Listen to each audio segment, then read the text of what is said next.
Good evening, Bucharest. Future spoilers. Getting to know things that happen in the future before they actually happen. That's cheating, isn't it? Do we love cheating? Yes, we love cheating.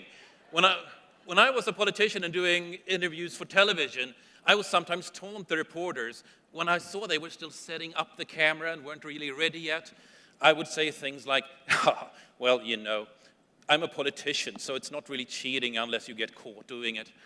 And they would get all stressed out and try to get the camera rolling in case I would say something like that again. That was fun. So, future spoilers. A bit of background about me. I'm Rick Falkvinge. I'm Falkvinge on Twitter. In case I say something insightful, something funny, or just plain dumb, feel free to quote me on Twitter because I love seeing my name on Twitter, especially when I say something dumb. That's funny. So, a bit of my background. My claim to fame is that I founded a new political party in 2006 with a mission of defending the internet and civil liberties. It spread to 70 countries, so it was quite successful by any measure. And I led it for its first 5 years in its original country, Sweden. Under my leadership, we put 2 people in the European Parliament, so that was good. And we did this using new methodologies. We became the biggest party in the most coveted youth demographic on less than 1% on the competition's budget. So we had 2 orders of magnitude of cost efficiency advantage. The methods we were using, we called them swarm methodologies. We were decentralizing wildly. And they can be used by, frankly, any business or social cause, or, well, almost any. There's a small asterisk there.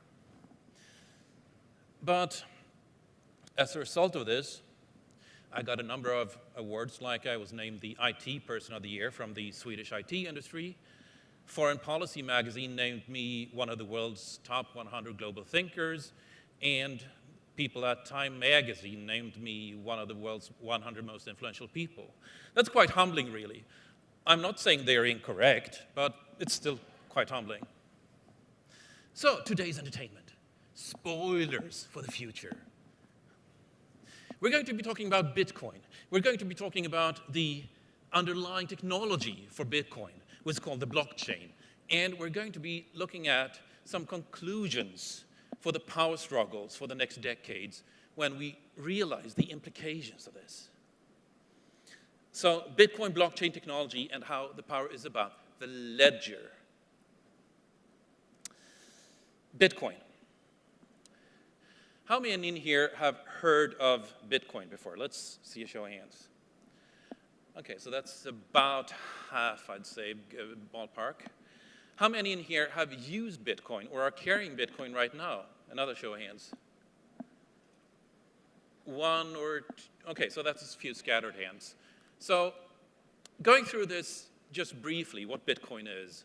In 2008, somebody with a Japanese name solved a really difficult problem. And that problem was how to make many people agree on a set of data, a set of facts, like a language. How do you make a group agree on what a language is? It evolves quite naturally. How do you encode this into technology? It turned out that if you can make 51% of people agree that this is the data set, then we're all good. That sounds very easy, that sounds very intuitive, but it's a really hard problem to solve in technology. And this was called blockchain technology. So what this does is it does away with the idea that you must have somebody at a central point to establish what the data is. You don't any longer need somebody to go to ask, what does this word mean, or how much does this person have in their bank account? It's all distributed. Everybody and nobody knows the entire set of data. And that has enormous implications, which we'll get back to many times in this presentation. So these crazy guys thought, hey, this is a cool technology, let's use this to create a new form of money. Which is obviously the first idea you get when you create something, right? But the deal here was that there was no central point of control, right? There's no centralized bank. Instead, there's this distributed idea, like a language. So just like a language where everybody knows the meaning of the word, this is a distributed bank where everybody participating knows every account and how much is in it. And this doesn't just work. It turns out that this actually blows banking out of the water. My first Bitcoin transaction was on a Sunday in April 2011. I sent the value of a cup of coffee, a very small amount, to a friend on the other side of the planet. They had the money instantly. Nobody was able to prevent or track this transaction or seize the funds in transit. In fact, no blockade whatsoever on the national or individual level was consulted. I didn't pay anything in fees to do this transaction. And last but not least, I didn't log on to any bank of any kind. I didn't identify myself to anybody. I sent the value of a cup of coffee. I could have sent millions, and it would still be instant and without fees. And when you look at this, I mean, the first time you use Bitcoin, it feels like you're jumping 40 years into the future. But what's really happening is that it's banks that, for some reason, have stopped developing. So they're not any longer fulfilling the expectations we have. Just beginning with the fact that I did this on a Sunday, right? And then moving on to no fees, to the other side of the planet, instant, and so on. So I observed then that Bitcoin is going to do to banking what the email did to postal services. This is going to obliterate today's banking. But with any money, it's only as good as its usability. So what can you use Bitcoin for? Early 2011, it was kind of limited. You could use Bitcoin to, or rather you could use US dollars to buy Bitcoin, which you in turn could use to buy back your US dollars. So it wasn't very useful. You could also use it to buy weed and smoke the weed, but then again, you could do that for US dollars already, so it wasn't very useful. And then for some famous or infamous reason, you could also use Bitcoin to buy socks made from wool from alpaca animals. And that was the total you could use Bitcoin for. Things have changed a bit since then. Today you can use, there is no single good or service that you cannot buy with Bitcoin. You can't buy them from anybody, but if you're picking up something to buy, you can buy that with Bitcoin today.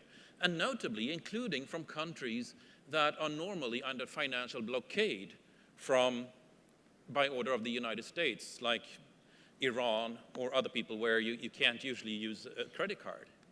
You can use Bitcoin there, and they are starting to take notice. But not from anybody. If we're looking at Bucharest, for instance, you can observe that there are 3 businesses in the entire central city that deal in Bitcoin. And obviously, that's not too impressive at this point. But this is going to change. It'll only be a matter of time before everybody accepts Bitcoin. And the reason for that is that the transactions are so dead simple. You see somebody bringing you a code. You scan that code with your phone. You see an amount and get an accept button. And that's it. It's simpler than a credit card transaction. And it's not just simpler than a credit card transaction. The reason this will succeed is that it's also cheaper than a credit card transaction. Much, much cheaper. Remember how I said this has no fees? Credit cards typically take 3 to 5% off every transaction. Bitcoin eliminates that, so this will succeed on purely commercial grounds. Purely commercial grounds. It roughly doubles the profit margin. It has some way to go in terms of usability, in particular with storing and keeping Bitcoin. So we can observe from past technologies that they typically take 10 years until they reach maturity. That means we can predict that this will have a breakthrough in the 2019 to 2020 timeframe, which is supported by the data set of how transaction volume is growing. So let's take a look at the blockchain technology, the underlying blockchain technology. I mean, this has been used to create a currency, right? A currency called Bitcoin. But it could be used to track any asset. Any asset. And that has enormous implications. If you can determine, if you're the central point of control and get to determine who owns what, you have an enormous power. You essentially control society. Who owns that house? Who owns that fortune? Who owns this plot of land? Today, the government does that. The government does that. And they're about to lose that ability. They're about to lose that ability. Just something as simple as passing through nation borders. You can see customs seizing valuables and people using Bitcoin are just smiling and walking straight through. There was an event on Cyprus recently where the government needed a bailout from the International Monetary Fund. But in order to get the money they needed to even get the bailout, they decided to seize and confiscate bank savings from ordinary people. They went into ordinary banks and just took a good chunk of people's money, which caused panic across Europe at the time. And because most people realized that this might happen in my country too. And it didn't take many months until politicians realized that, hey, what they did at Cyprus actually worked. We can just swoop in and take people's savings. How convenient. So this obviously had a reverberation in the Bitcoin community as well, right? If people realize that banks aren't just unnecessary, trusting banks can actually hurt you or hurt your savings. And Bitcoin strikes directly at the power of a central bank, and by extension, it strikes directly at a government's ability to regulate funds, transactions, taxation. A government can no longer see somebody's wealth or income. So where does that leave taxation? That's an open question completely today. And in the next steps, we can observe that you have tools and technologies for things like self-arbitrating contracts. Today, if you're signing a contract and you disagree, you go to a judge and the judge decides who's in the right. If the contract can do that, you don't need the judge, you don't need the court. This is Ethereum technology. In the next step, again, you have incorporation. You can issue shares. You can issue dividends with counterparty technology built on the blockchain. And you obviously ask yourself, well, what court could possibly recognize such a company? But they're not using courts. They're using self-arbitrating contracts with Ethereum technology. And the next step, again, you can use the blockchain for land registry, social services, using BitNation technology. And these technologies are actually out-competing the government's core services on its own terms. So if Bitcoin shows that we don't need a central bank, the blockchain technology asks exactly why do we need a central government? And this is not a hippie anarchist question. This is a matter of seeing that technologies in the pipeline are actually out-competing the government in the core services a government provides, which obviously has enormous, again, implications. So we can observe how the power is in the ledger, the ability to not just know, but to determine who owns what. If you control who owns what, you're essentially controlling society.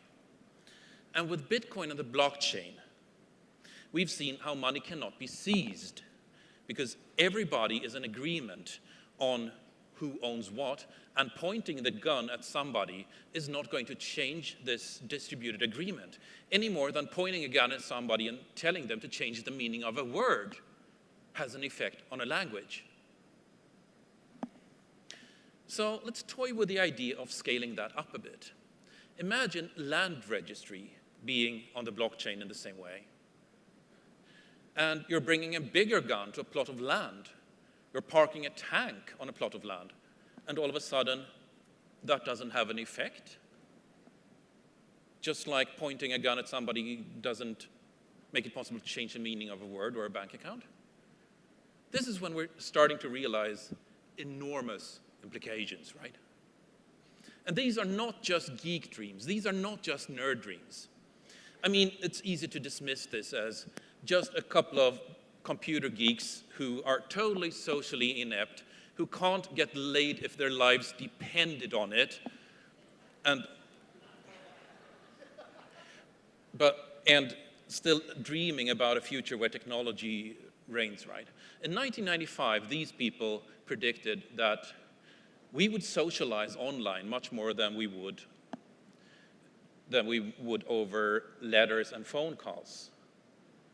And they were laughed at. It was ridiculous. It was just geeks dreaming, right?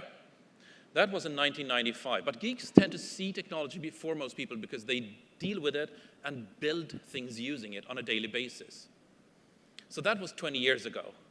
And today, these same geeks are predicting that banks will be as obsolete then as the postal industry is today.